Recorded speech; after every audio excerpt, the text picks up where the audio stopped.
Barcelone, flic tremble avant l'enfer de San Siro, et une fuite audio de la VAR fait éclater un scandale retentissant. Avant de commencer, si c'est la première fois que tu passes ici, je t'invite donc à t'abonner, c'est gratuit, ça prend 2 secondes et ça fait plaisir. Merci beaucoup à toi. Le football européen retient son souffle. Le FC Barcelone se dirige vers ce qui pourrait être l'un des matchs les plus décisifs et les plus controversés de son histoire récente, le match retour de la demi-finale de Ligue des Champions contre l'Inter Milan.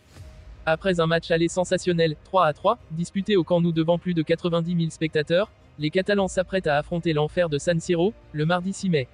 Mais ce choc au sommet est désormais éclipsé par une fuite explosive d'un audio présumé de la VAR, qui pourrait bien remettre en question l'intégrité de la rencontre aller.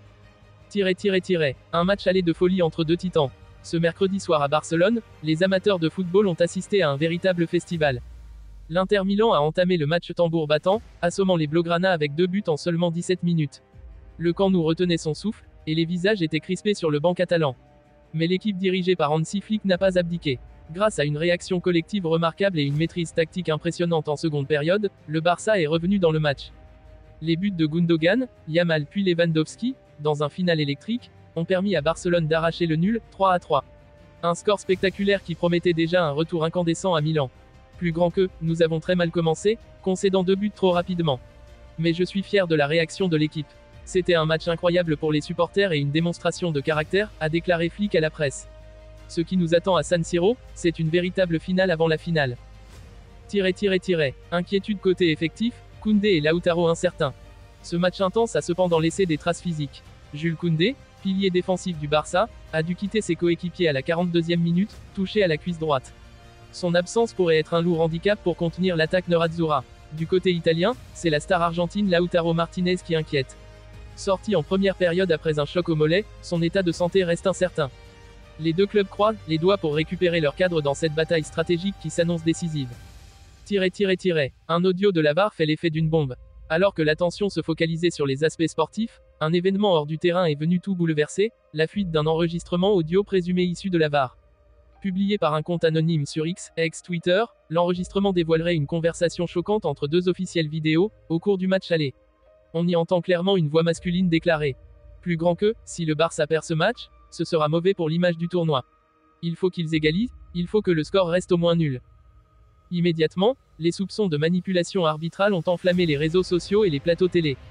L'idée que le FC Barcelone aurait bénéficié d'une aide volontaire de l'arbitrage vidéo pour maintenir un score favorable a ravivé les critiques anciennes sur le favoritisme supposé envers les grands clubs historiques. Colère en Italie, silence à l'UEFA. Du côté italien, c'est l'indignation. La presse transalpine, à l'unisson, dénonce une tentative de protection du Barça, parlant même de vol déguisé. Les supporters de l'Inter exigent des explications officielles, certains allant jusqu'à appeler à une suspension du corps arbitral du match aller. L'UEFA, de son côté, a publié un communiqué prudent, affirmant prendre l'affaire au sérieux et avoir lancé une enquête technique pour vérifier l'authenticité de l'audio. Si celui-ci s'avère véridique, les conséquences pourraient être énormes, annulation du match aller, sanctions contre les arbitres, voire disqualification potentielle. Flick sous pression, Barcelone dans la tourmente. Pour Hansi Flick, cette affaire est un cauchemar en pleine préparation. Mon travail est de préparer l'équipe pour Milan. Ce qu'il se dit ailleurs ne nous concerne pas, a-t-il déclaré sèchement à la presse espagnole.